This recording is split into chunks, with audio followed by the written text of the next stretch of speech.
అమరావతిని అద్భుత నగరంలా నిర్మించాలనేది సీఎం చంద్రబాబు కల అని మంత్రి నారాయణ తెలిపారు. గత ప్రభుత్వం చేసిన అవకతవకలు సరిచేయడానికి 1 ఏడాది పట్టిందని నారాయణ తెలిపారు. అనుకున్న సమయానికి రాజధాని పూర్తి చేస్తామని చెప్పారు.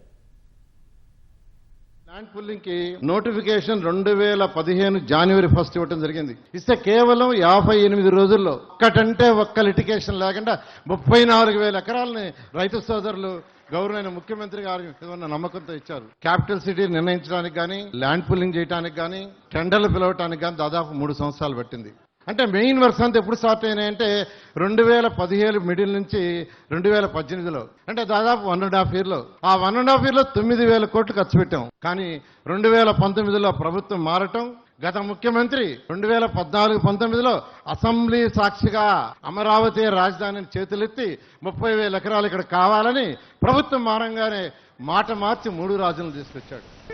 ప్రభుత్వం రాగానే రాజధాని కడతానని గౌరవ ముఖ్యమంత్రి గారు చెప్పడం, ఎన్డీఏ ప్రభుత్వం రాగానే వెంటనే కట్టమని వారు ఆదేశించారు. అయితే వెంటనే టెండర్లు పిలవాలంటే గత ప్రభుత్వం చేసిన అవకతవకల వల్ల అనేక ఇబ్బందులు. టెండర్లు ఏదైతే 14-19లో పిలిచామో వాళ్ళకి 3,000 కోట్లు ఇవ్వాల్సి ఉంటే ఒక్క పైసా ఇవ్వాల. వాళ్ళందరూ మా టెండర్లు క్లోజ్ చేయండి, మా బ్యాంక్ గ్యారెంటీలు బ్యాక్ ఇవ్వండి, మేము వేరే టెండర్లు పిలుచుకుంటాం అంటే క్లోజ్ చేయాల.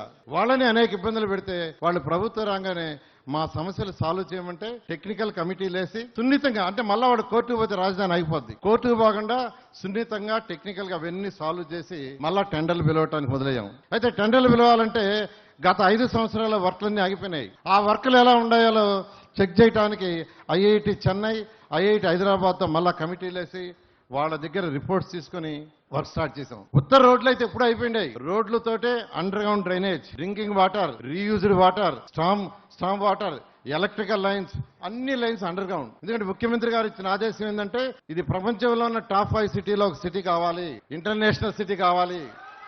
దాంతో అందువల్ల యాక్చువల్గా ఈ వర్క్ కొంత టైం పడుతుంది. ఏదేమైనప్పటికీ అనుకున్న టయానికి ఏదైతే గౌరవలేని ముఖ్యమంత్రి గారు మా టార్గెట్ ఇచ్చారో, రైతు సోదరులకు ఏదైతే ప్రామిస్ చేశామో 100% కంప్లీట్ చేస్తానని మీ అందరికీ తెలియజేస్తున్నాను.